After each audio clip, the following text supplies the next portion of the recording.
Welcome back to another episode of Detections Podcast with Mycroft, XL Detrades, and Understudy 77. I still don't like that one. I'm going to figure it out eventually. I should do the BSD thing, right? Understudy 77. Like, it sounds so fake when I sound that excited, though.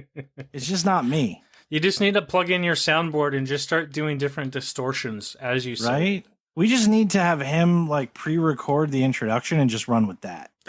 So the only editing we do is we do the intro music, then the pre-recorded BSD Bandit intro, and then we just jump right into it. Exactly. Like that one, like then we will always have like that thing that pumps you up at the beginning, especially when like tonight, he's not here with us. I know, it's sad, but we get him back next week. We do. So we do have somebody else with us, but before we get to that, anything interesting that you want to cover real quick here, Mr. Exile? Yeah, I mean, I'm doing a fun thing at work where I get to explore both OS Query and Collide fleet management on OpenSUSE. Oh, cool. That sounds like a good time. Is that something I feel like we're going to have to delve way deeper into that later? Yeah, and it might have to be off recording too. That's probably fair. But see, now you've teased it to everybody, and they're going to be pissed at you. Like, that's not cool, man. That's why I don't talk about the secret squirrel stuff. Yeah, but I mean, we do have the chats on DPS where, we could talk about it there too. I should tell you, like, there's this really cool thing that, oh, never mind. I can't talk about that. I'm just trying to direct some of the hate to me instead of all of it being on you right now. Hey, I mean, I felt a lot of hate recently from my local community, so not infosec, just... Yeah, that's not happy. I need BSD now. Yeah. So what about you? On that, I don't really have anything. I am really, really excited to talk to our guest tonight because he's a SOC guy, just like we are SOC guys. And we were talking about it, prior. And every time I say this, people are like, I want to know what happens prior. But like talking about it a little bit prior, like, it's really cool to see and like to find other people who care about this stuff. Because this is so pivotal, like the security operations and that kind of analytics. It's so pivotal and it's so overlooked. And there's just not a lot of people who really, really focus in that space, in that area. So I cling to these people when I find them. And then I hold them too tight. And then they eventually wriggle their way free and get away. And then I'm sad. I'm not that creepy, I promise. But it's right. Like it is an area that isn't focused on. And it's probably one of the most important areas because it's your frontline triage and your initial notification of a potential incident. Exactly. If not also handling the incident or working on proactively bettering the environment because they see that stuff. But anyway, before we get into all that stuff, without further ado, everybody welcome Mark Orlando. Hi, Mark. What is up? Hello. How are you guys doing? What is up? I can't be BSD, but I will try my best to be your ray of sunshine for the duration. We appreciate it because I feel like this year you always need a ray of sunshine. You do. We really do. So Mark, like, tell us about you. Like, what brings you here? What do you do? Which is a lot of stuff, by the way. So I anticipate this is going to take a minute, but I mean, fire away. Yeah, I'll try to keep it brief. So I am, well, first of all, I'm thrilled to be here. I've been listening for a while now. So one of the reasons that I first tuned in is because I'm a blue teamer by trade. And I've been doing defense pretty much my entire career, which goes back to about 2001. I started out as a security analyst working in a SOC for MSSP. And since that time, I've worked my way up and I've built and managed and assessed security teams at the Pentagon, the White House, the Department of Energy, on that MSSP and the consulting side. I've worked with a lot of private sector clients of all shapes, sizes, and sectors. More recently, I built a managed detection and response service, kind of a threat hunting as a service offering, and helped to invent some custom technology that powered that service. And those were both acquired. And I spent a few years as the CTO of Raytheon's cyber business until last year, where I left and with a partner co-founded Bionic Cyber, which unsurprisingly, is a blue team focused company. And we started it to help what we call the 99%. Most of the organizations that are out there that are making investments in security, they have some kind of security team. We want to help those organizations do blue team better, more effectively, more efficiently. We want them to operate like the very, very few privileged 1% that are doing all the right things, that are doing the fundamentals really well, that are measuring their efforts really effectively. So that's kind of where we're at. And I'm also an instructor for the SANS Institute. I teach their SEC 450 course, which is Blue Team Fundamentals, Security Operations and Analysis. So again, it's all blue team for me. And so that's why I'm super thrilled to be here talking blue team with you fine gentlemen. Basically, what we're getting at and why we had Mark on, if it's not painfully obvious, it's because he's way smarter than us. That's why we had Mark come on to chat. And just from the sound of his voice, he is one of the people that does make blue team sexy. Oh, absolutely. It's not us. Like, he does it better. This is great. I'll Venmo you guys after the show, for sure. We appreciate it. We'll send you the bill sheet. Every compliment has a $ associated with it. Excellent. So anyway, and we have a lot of stuff to talk about tonight, going into training and all that stuff. But like first, one of the things that's really interesting to talk about, and I'll kind of tee this up. So, Mark has listened for a little while, and Mark and I have talked a couple times. But really, like, I feel like I got to know Mark when he gave a presentation at Circle CityCon, which I also presented at. He presented a day before me. After I saw his presentation, I said, shit, I pretty much need to change my presentation now. Otherwise, it's going to sound like I just copied his, which is a huge compliment, by the way, because it was awesome. Like, your presentation was great. Thanks, man. Yeah, I paid off the organizers to make sure that I presented before you. There you go. I saw you were doing another SOC talk, and I was like, nope, got to beat that guy. It's so rare to even get a SOC talk, let alone 2 in a single conference. That was amazing. It is. It was awesome. But one of the things we started talking about, and we can dive into this, is, there's a lot of issues with the way modern SOCs are run. And this is a cool first topic. And one of the things that Mark and I and Exiled, I think, are all really strong fundamental believers in is instead of following down the path, is being hackers and trying to shift the perspective and kind of change what a SOC should look like from the ground up, rather than just being okay with where we are, which is obviously not a very great state across most of the industry. So that's the first topic. It's broad as hell. Go at it. Yeah. So, I mean, and that's really one of the driving forces and why we started Bionic and why we do what we do every day, is because I think most security operations teams are born out of this watchstander concept, right? And organizations put an ass in a seat. Put an ass in a seat, right? And we got to have something for these people to do, so we got to go buy a whole bunch of really complex security tools. But then, they're a little too complex, so now I need a lot more skilled people to operate those tools. And now I'm spending a ton of money, so I got to create all these metrics around how many alerts I've looked at today and how many tickets I've opened today. And, doing a lot of things that it's sort of a self-perpetuating machine, but it's one that doesn't really move the needle. And I think we can, look at the news any given day. You can see that really big organizations that are spending a lot of money on security, they're not really having the desired impact, right? They're still getting breached. They're getting breached and not discovering it until way, way, way after the fact, right? And so I think, like you said, it really requires more of a mind shift. And I think the first thing that we have to understand is you really don't need to spend a ton of money on tools. You really don't need a huge team. So hold on 1 sec. Yeah. Because I just thought of the perfect analogy for this. It's like digging a hole looking for water when there's a river 50 feet to your left. That's really what this feels like most of the time. Yeah, exactly. Just keep, we already started. We might as well just keep digging this hole, right? Right. Sorry, right. I really don't mean to cut you off, but I love the analogy. No, that's a fantastic analogy. And we're kind of, overlooking all of the very obvious things because, let's face it, locking down your Active Directory, getting some basic logging at the endpoint and at the network layer, I mean, those don't sound particularly exciting. They sure don't sound as exciting as buying, a tool that does AI, machine learning based APT, threat detection, right?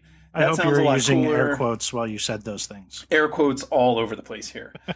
Bingo. So, and I think that's exactly, why we tend not to focus on those fundamental things. But I also think that if you do those fundamental things right, blue team, SOC, it can be really exciting. It can be really rewarding. It can be a destination in and of itself, right? It's not just a way station on your way to doing some other more exciting job in security. So I truly believe that. And like I said, that's why, my partner and I, that's why we're kind of focused in this area, helping companies realize that and helping their dollars go further and make the impact that they need to make. Oh yeah, and what's really interesting and kind of a slight pivot, in that kind of keep digging the hole deeper type environment. One of the things that I've realized, and coming from the management space, I've interviewed hundreds of people, and most of them don't even, and I'm talking like people with 10 years of experience, right? Don't even touch what I would consider junior analyst capable, which is crazy to me. But they come from these environments that tool focused. They look at an alert, they forward it on. Tool focused, they look at an alert, they forward it on. They don't ask questions, they don't understand, they don't do real analysis, but they're senior analysts or like team leads or whatever. And like we have kind of perpetuated this skills problem to a certain extent as well, because we're giving them no actual skills that they can gain, right? Very much so. And I don't want to pick on a sector, but now I'm going to. Go ahead. You see this a lot, or I have seen it a lot in the federal sector. Where yes. Everything is very contract driven, very mission driven. You have to do these specific things. You have to have these specific things. And I think maybe we're going to get to certifications and training here in a bit. But it's a lot of that kind of requirement. And as long as you tick all those boxes and you can operate the tools that this agency has, then congratulations, you can be a senior security analyst. But you're right.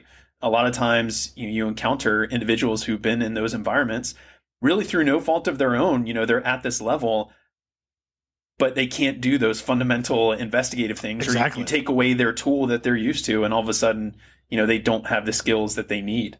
And it's a huge problem. And then at the same time, we'll talk about, but there's a talent shortage. Well, there's really not, but we've sort of perpetuated, this, I don't even know what you call it, but it's, it's almost a lot of places are almost like below help desk level of troubleshooting skills, right? I think you're right. Yeah. Well, go ahead.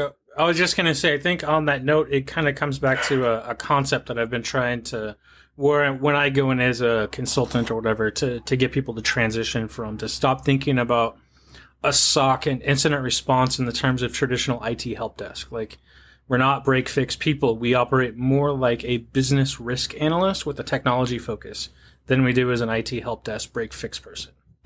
Yeah, interesting kind of example of this is as I go through interviews, and I won't give up all my interview questions, but as I go through interviews, we kind of walk through like phishing, right? Because phishing is a huge deal. And we always get to this point kind of towards the end, like, analysis portion. Then we get to, okay, you've determined it's malicious. What do you do next? And the first step really is like scoping it out across your network. And if we get to scoping, like, and we start talking about like, how do you look across your network to see who even received this? 90% of people fall flat right there. And then we go a step farther, and how do you remediate this issue? The other 7% fall flat there. Like, it's just very common that when you get to that, what I would consider a core concept of understanding a threat is not a skill that most people build. Right. And I think we have to, to kind of tie this off. I mean, you really have to just break out of that alert watcher, monitoring, watch standing mindset. And we have to understand that we need to be problem solvers. And if we can't be problem solvers, we at least need to be problem explainers, right? Here's the risk. Here's the issue. Here's what you're going to be running into if you don't address this. But hey, Mr. or Mrs. Business Owner, it's your call, but here's the information you need to make an informed decision. I mean, that's really our job at the end of the day, I think. And I also think that if you look to some of the, big kind of tech companies that have sort of broken out of this mold. You go to a Netflix, or some of the other tech companies, a Slack. They don't have a big SOC full of people, right? They look at security as more of an engineering problem, and it's like, let's minimize that attack surface as much as we can, and kind of automate the rest. And we'll only have a human step in, when something weird has happened. And that model, of course, is not going to work for everyone. Everyone doesn't have the luxury of building out an infrastructure to support that from scratch. But I think there are a lot of lessons we can take from that, in that, just sitting and watching things happen over and over and over again, that's not going to do anyone any good. It's just going to burn a lot of cash. So I think we got to break out of that. And those humans tend to be much more goal focused or mission focused, right? In a place like that, it's not, I'm just sitting here and clicking buttons. It's, I'm here to find bad stuff. So this human is going to go look for bad stuff, and they go, oh, like the things that tell me there might be some bad, those are all done. I'm going to go look over here. Now I'm going to go look over here. Exactly. And I'm going to look in all these different places. And I want to bring up kind of one of your earlier points, because I think it's really important. There's so much hesitancy to kind of change this model, but you pointed out something really, really critical. It's cheaper to move to the better model for most businesses. And in business terms, like, that's what matters, right? Being cheaper. But like, it's cheaper to move to the better model. Yeah, you're probably paying your individual people more, but that's okay. You need way less of them. You don't have the same tool investment because you can rely on different things, and you can be real smart, and you can use a lot of the stuff that's built in. Like, Windows will give you such great logs if you're a Windows environment. Like, you don't need a bunch of really expensive shit to do it. Right. So like, that's just so critical, is that you can do this realistically cheaper. Right. And I go into a lot of organizations now to try to help them do that better. And, I see, I don't want to beat up on vendors. I mean, we need the technology to do some of these things. But at the same time, you have to understand that a product vendor has a vested interest in selling you more product and making sure that you become more reliant on their product, right? And I go into some organizations now where we have what I would consider kind of secondary markets popping up for things like, Intel feeds or content feeds for your tool. And it's like, okay. And that stuff's expensive. Oh, it's so expensive. But it's like, okay, you have a tool, it's not particularly user-friendly, so you have to pay someone to operate the tool. But then that's not quite good enough. So now you have to have a content feed or something else to add to that. And it's just, I'm not saying that that's always a bad thing, but sure, there's to your point, we're missing the river. Yeah, right? There's value in all this stuff. It's all about how you use it. Right? Yeah, exactly. And being able to be very smart about what you need and how you approach it and what you want to do and use it. It gets to be so mind-bogglingly interesting. And you're right? Like, no matter how many times they tell you, like, the fact of the matter is, a business is in business to make money.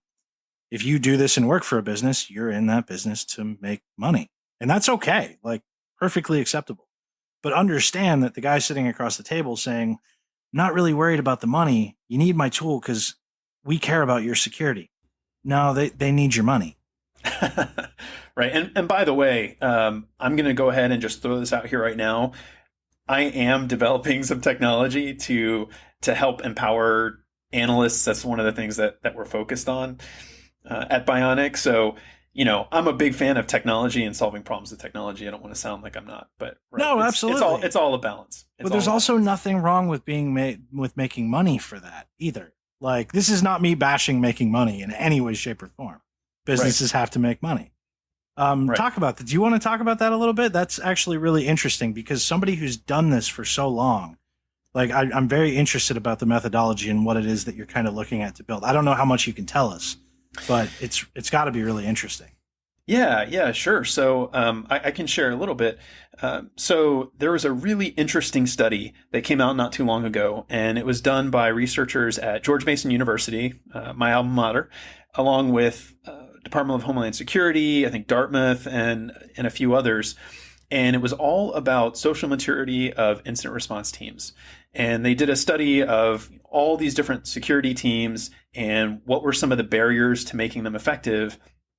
And surprise, surprise, a lot of them were kind of layer 8 issues, right? They were social issues. And a lot of it came down to you're always going to have, one or a few really smart people generally on a security team that are kind of driving everything, right? You always have those few rock stars or that one rock star that says, here's what we're focused on today. Here's how you do this. Here's where we're going to take, this capability. And then somehow manages to bring down and tank the rest of the team because of it. Well, more often than not, yes, right? And it's hard because the challenge is getting the knowledge out of that person's head and getting that to the rest of the team, right? And we don't always have time, to be fair, we don't always have time for those individuals to kind of stop what they're doing and try to bring everybody else up, to where they are and what they're focused on. So that kind of got me thinking, and we said, hey, wouldn't it be great, instead of giving more signal to an analyst team, because let's be honest, we know what attacks look like these days, right? You give me a knowledgeable, skilled analyst, and I'll give you someone who can identify 99% of the attacks that are out there, yeah. Right? So, in my opinion, what we don't need is another red light to go off and say, hey, this is what's happening. There's an attack here. What we need is a collaborative automation platform that is, technology that is built to help capture and distill analyst knowledge and expertise. How is an analyst spending his or her time? What are some of the things that they might focus on and prioritize on any given day? And let me push that out to the rest of the team to kind of help, again, spread that knowledge. In this study that I referenced, it's called, they called it shared knowledge of unique expertise, right? So we want to increase shared knowledge of unique expertise. We want to sort of not take the place of what a senior human analyst would do, but we want to kind of take that load off of them, right? Let humans focus on being creative, doing the work, identifying those attacks, but we want to help analysts do that at scale, right? So that's pretty high level, but it's about as far as I can go into the details of what we're building. But it's much more about improving that collaborative expertise, and kind of making it so that when that rock star, leaves the team, it doesn't crater the capability of the team, right? Or if they kind of go down a rabbit hole, or maybe they're a little biased, right? And they're kind of driving the team in one direction over another direction they should go. We want to kind of even that playing field out a little bit. So that's the space we're focused on. You'll have to let us know when you get kind of closer to launch, and we can check it out and maybe bring you back on to talk about it, because it sounds really, really interesting. I'm excited about it. I want to hear more about it, because one of the things that I've always appreciated is when practitioners go into doing this kind of stuff, to be honest, because they've spent enough time on the front lines, especially like in this world, right? Like in the SOC world. When you're a practitioner, like I've always appreciated when practitioners start to lead and start to go off and form their own businesses and stuff to solve the problems that they've seen firsthand over and over again. Yeah, they've been there, right? So it's always interesting to see what kind of stuff they end up doing. I got a lot of love for the guys at Expel for that. I think they do some cool stuff, and absolutely. We had the guys from Polarity on. I think they're doing some really cool stuff that solves really unique problems, right? And that's what the practitioners end up solving, is very unique problems. Right. That like nobody else has, or everybody has, but nobody's really said, no sales guy or PM has ever been like, I bet that's a problem. Right. Yeah. Yeah, exactly. So, before we get into like education, because I want to go there next, the talk that you gave was about kind of up-leveling analysts, and kind of building an A team, right? So like, do you want to share some thoughts on like that concept as we then pivot into the educational side of it?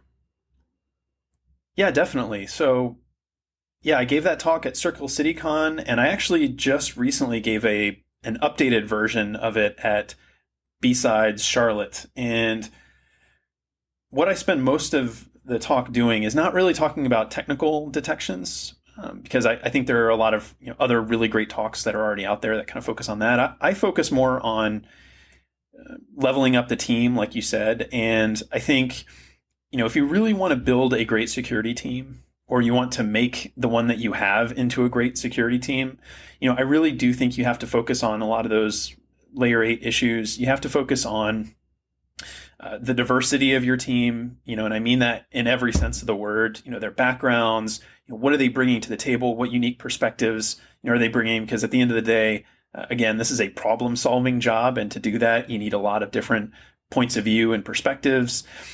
I focus a lot on training. I focus a lot on, looking for talent and bringing talent into the team and kind of fostering that, allowing your analysts to be creative.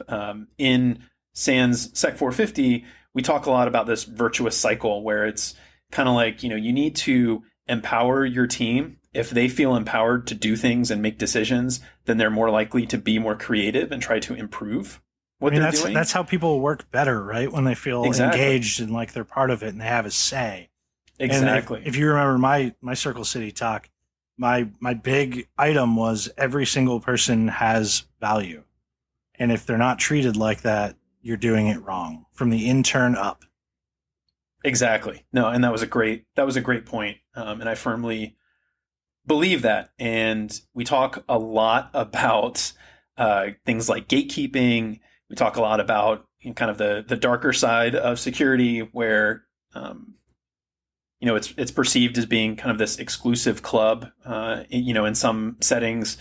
And I think we really have to make a concerted effort to knock that down, right? That's not going to help us get to where we need to be. So no, because it's not going to bring in anything different. And we talked about this a little bit kind of pre as well. Like even community wise, it feels like it's only within the last couple of years that really blew, like the defensive side got a seat at the table, right?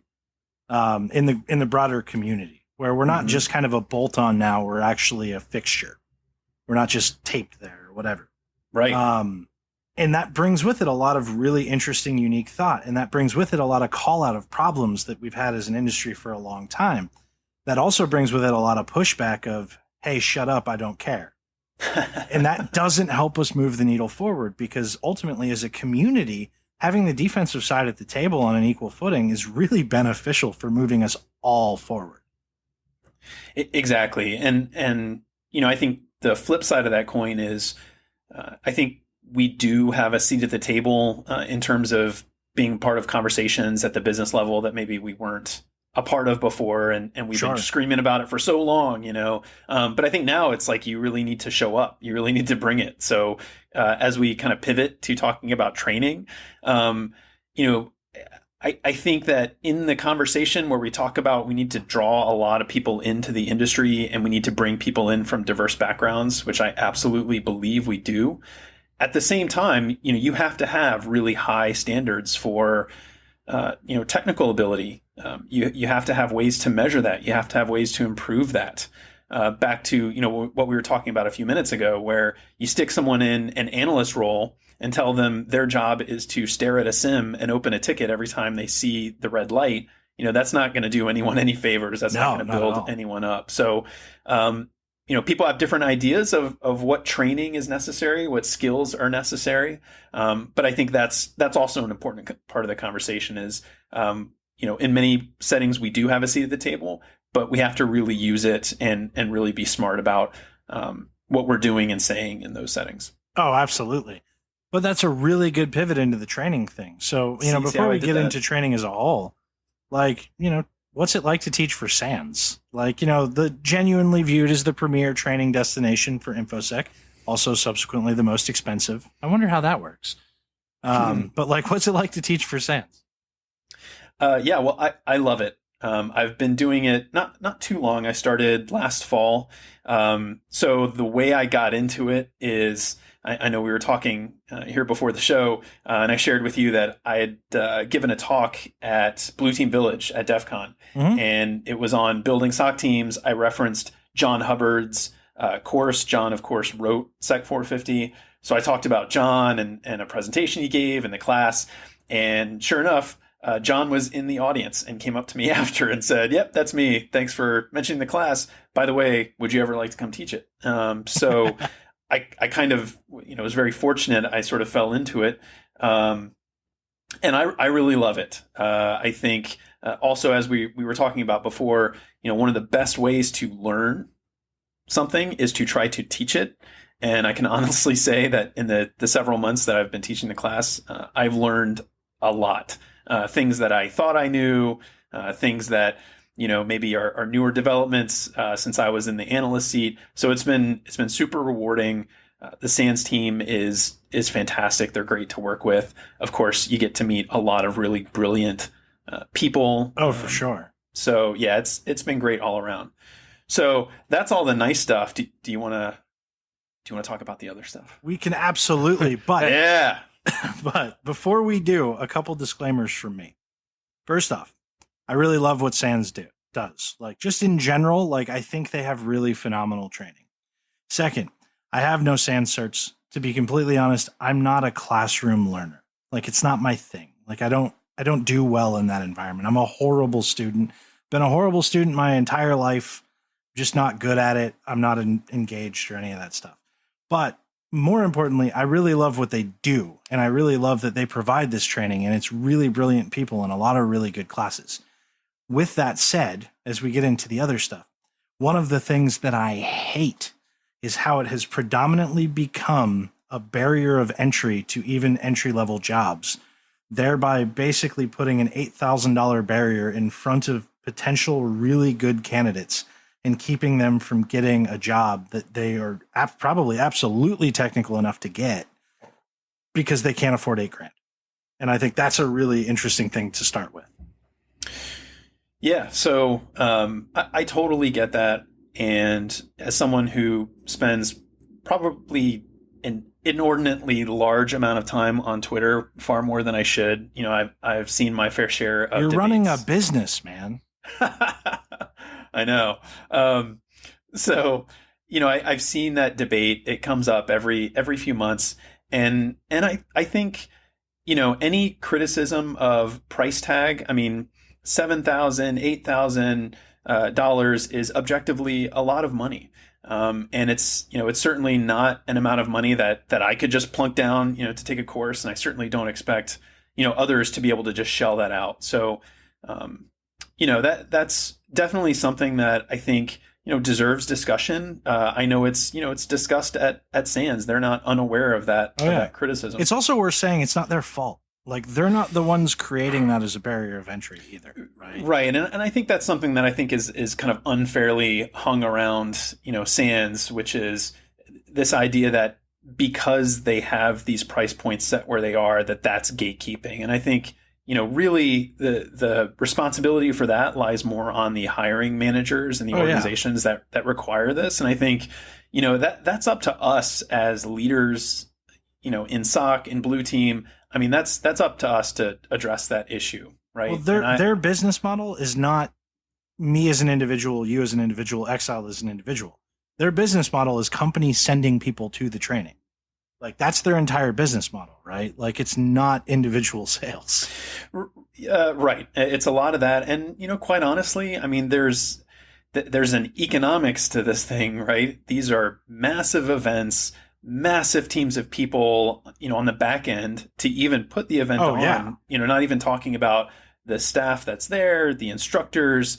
And so I think, again, there's a little bit of kind of, maybe some unfair criticism where people say, well, we want SANS to be, I expect it to be top-notch training. I expect for the money, the instructors to be experts in their field. I expect this, that, and the other thing. And it's, there's a cost to all of that. So, but yeah, I mean, I think one thing that SANS has done really, really well, and particularly so in the last couple of months, is, they've tried to offer a lot more content for free. I just saw the CTI Summit that's coming up, which is an awesome event. In January, that's free, right? Totally like, free. Cool. And I think they're doing that with most or all of their summits.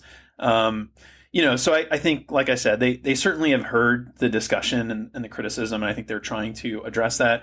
At the end of the day, they're a business, they're spending money to do these things. And, between those expenses and what the market supports, I mean, stuff's going to cost what it costs. But I definitely I'm not at all knocking SANS for any of this problem.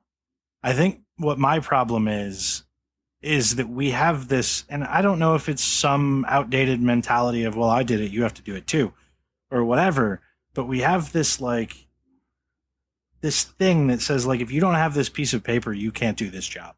Right. And if anything in infosec, like we've learned that that's exactly the opposite. Like I'd like to think most days I'm relatively proficient in my field, and I'm lucky to have an associate's degree and nothing else. Yeah. 50% of the time I'm proficient in my field. Don't sell yourself short. But yeah, I definitely think that's, it's an education issue. We've got hiring managers and other decision makers who, it's hard to gauge someone's skill, right? Mm-hmm. So it's much easier for me to just say, well, if you can check this box, then I guess you know what you're talking about. But like you said, of course, that's not the best measure, and something that I always tell my clients, if you're trying to build up your security team, I can tell you how to do that. Requiring specific certs or degrees or those kinds of things out of the gate, not the best way to do it. The training to me is much more valuable than the certification, which is the opposite for most people, right? Like learning the skill, and like you said, the people who do SANS are really clever. Like they're going to really dig down into the core concept of that. And like, you're going to understand it when you leave that. Yeah, absolutely. And that's, I took a few SANS courses like really early in my career. And that's something that always stuck with me was, wow, not only was it like the depth, but it was sort of that real world kind of education that the instructors brought. So that's something that I feel really lucky now to have the opportunity to bring into the classes that I teach. And, I stand by that. But yeah, certainly, I think we have some work to do as an industry. Not only for, we're talking about SANS here, but I think they are far from the only organization that companies point to and say, hey, they're the gold standard. If you don't have that, then, you don't fit the bill, or you don't know what you're talking about. And I think that's, I had a really weird realization. I was talking about how I tend to cling to the people in the SOC space specifically, and there's just not a lot of people who do it. And then I just realized something. Every single person that I know in this space who like really cares about being in this space and changing it, they're all also like very into being educators. Like it feels like that goes hand in hand. It kind of seems like it, right? Yeah. A lot of our, I won't say the phrase, but folks who are leaders and share a lot of thoughts in our community. I'm trying not to say thought leaders. I appreciate that. But people, I would be drunk if you keep saying it.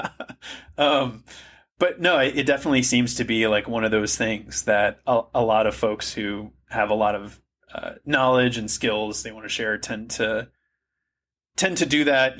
If not take that stop at some point to do teaching or training. I know you're doing some of that a little bit yourself, right? I am. The things that they'll let me do, because, I'm not qualified to do a lot of it, which is kind of a bummer, but it is what it is. Like, I would love to teach a college course or even a SANS course, but, like, I'm not qualified for any of that stuff. I don't know. You might be surprised. I think, the college, has, I think they have probably the most rigid kind of structure. But yeah, I think you'd be surprised. I think you should see how this goes with your curriculum input. I'm going to do that. And go from there. Yeah. Because I like to teach. And I see it a lot on, like, especially the defensive side. Like, there's a lot of people who just really, really like to teach. And that's really, really cool to me. Educators are and genuinely inspire me. And, like, the stuff that, like, you and John do is genuinely also inspiring to me, which is super cool. I love this because I get to talk to a whole bunch of people that I really respect. Like, it's my favorite thing about doing this podcast. I get to talk to a whole bunch of people that I have a lot of respect for what they do and who they are, which is awesome. No, that's great. I appreciate it. And like we talked about before the show, so important now that we can't do our cons, right? Right. It's just not the same chatting on Discord. I mean, I love it, but it's not the same. No, it's really not. And I mean, Exiled and I are lucky to like have Dead Pixel Sec to call home and a really, really good community of people, but I want to see them all again.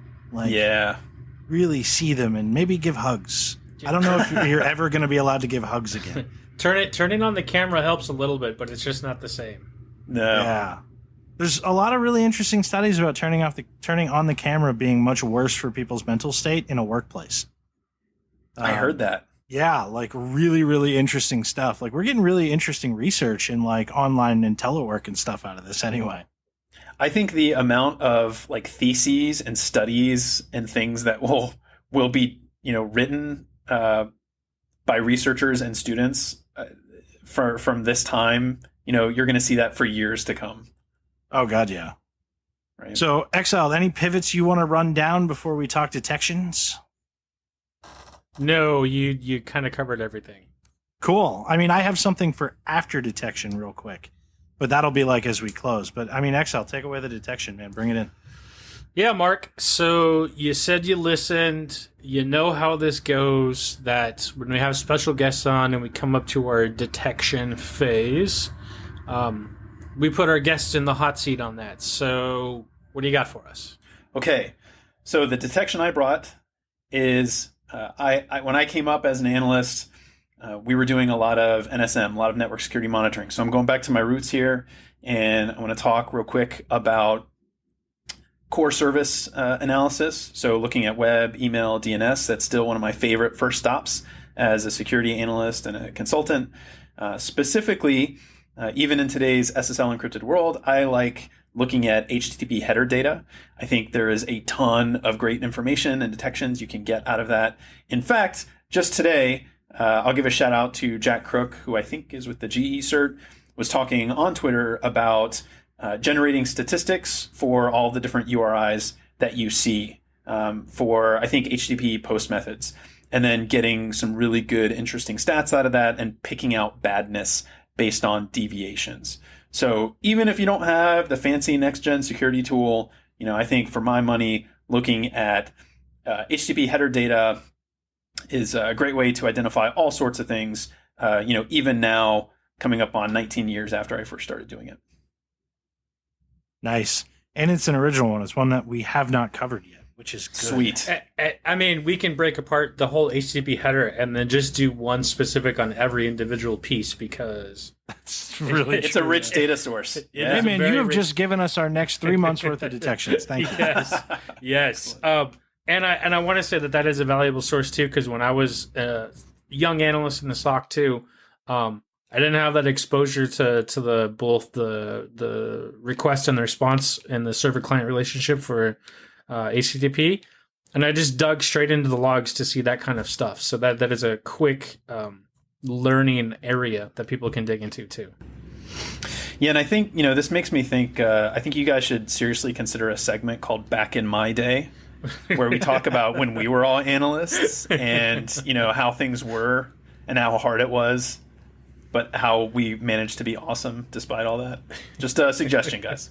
I appreciate that suggestion. That sounds fun. And just to point out, I had to walk uphill 10 miles both ways. In the snow. In the snow and rain. I use slide rules in my detections. We did it all on paper. Oh, man. So usually we would kind of come to close, but I wanted to save what I think is probably the best question and the most important until the end, because that way people have to keep listening. And this is kind of a two piece here. So on one, what advice do you give to people who want to get into this industry or want to move forward and level themselves up in this industry? And two, and kind of the second piece of this, we talked a lot about that digging a hole sock, right? What advice do you give people to explain to their leadership how they can get out of it? Because basically what Bionic does is help people get out of these bad habits. So if somebody's in one of those habits and they're an analyst and they know it's not where they should be, how would you tell them to approach their leadership to get out of it?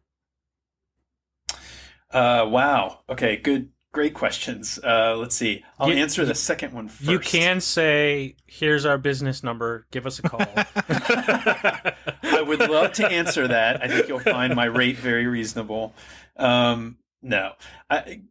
Great questions. I think, on the how do you dig yourself out of the hole, that is one that we spend a lot of time on. And, fortunately, I think we have the tools to do that.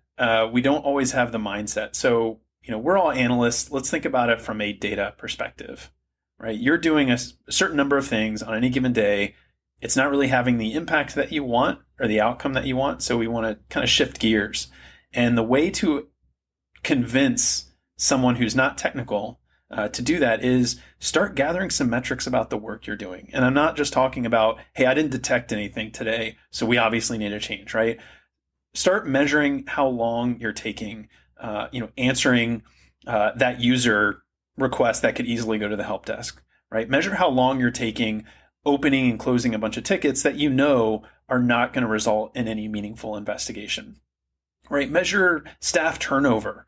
We talked a little bit about keeping your analysts restricted and causing burnout, and folks don't feel good about what they're doing and they leave, right? Take that as a data point, right? Gather up all those data points that you can. Tell a story that's going to make sense to somebody who's not technical. And that's really how you convince them to try something else, right? Even if it's just, hey, why don't you let me step out of the mailbox monitoring rotation or step out of the ticket monitoring rotation and do this other thing for a week.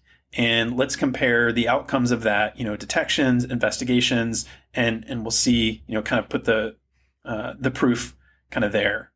So I think it's all about collecting the right data, and that's going to let you tell the story that you need to tell. But it's about the right data, not just data. Not just data. The encouragement that I will give anybody is if you can put a $ to it, it's helpful. So if you can talk about like how long it takes you to open a ticket, and you could say, well, I could be spending, 5 hours a day looking for stuff that I should be doing, you can put a $ to that. And that can be really valuable too. Just throwing that one out there too. But anyway, continue. No, excellent. And that's why I always talk about those time metrics. Time is money, right? The other question, which I think was advice that I would give to somebody trying to come up in the industry or get into doing blue team stuff, is be ready to learn and be ready to experiment. Be ready to learn and be ready to do. So often I see people come in and they don't spend enough time on one of those things, right? Either they're so focused on learning, getting all the certs, going to all the training, they don't take the time to actually get their hands dirty, go build a server, right? Set up Microsoft Active Directory, go participate in a CTF. Tons of great blue team CTFs, and you guys have talked about them on this podcast. Get your hands dirty, play around, experiment, and be ready when you do that to realize that you have a lot to learn. Which I do even at this stage in my career. We all do, don't we? So yeah, that's really the best advice that I have is never lose that learning mentality, but also don't forget to get your hands dirty, because that's the best way to learn. I'm sorry though, that was the wrong answer. The correct answer was listen to detections. Oh. No, seriously, that's not the correct answer. But I couldn't resist the joke. That's you have to edit like a advice. buzzer sound in there or something, right? I could just go. I actually have like the ability to make a soundboard. I just haven't gotten around to doing it. You guys really got to get on using the soundboards here. I know. The problem is really punch it up. Me doing it after like a week or two, it will be insufferable. Fair enough. So that being said, so personally, how do people find you? And then professionally, if somebody's interested in maybe hitting you up or passing along a business card, like personally and professionally, how do people find you? Well, I'm glad you asked.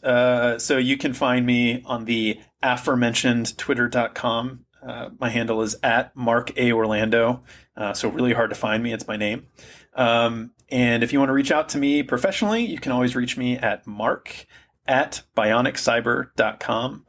You can check out Bionic, of course, at bionicyber.com. Talks about a little more about what we do. There's a blog there that we post pretty regularly. So those are probably the best ways. Sweet. And I just want to say, man, thank you so much for coming on. I love talking to fellow SOC practitioners. This is actually the first time I've ever talked to you about what you're doing at Bionic, and I think it's really exciting and really cool stuff. And I love seeing this kind of stuff pop up from like practitioners and everything. But, thank you very much for joining us. It was a really fun experience. I'm glad that we finally got it scheduled. Yeah, me too. Thank you so much for having me. It was a blast. Exiled, would you like to say your goodbyes now? Yes, I will say my goodbyes, farewells, but it's only for just a week. So we will be back next week. after we've all had a chance to go forth and find badness.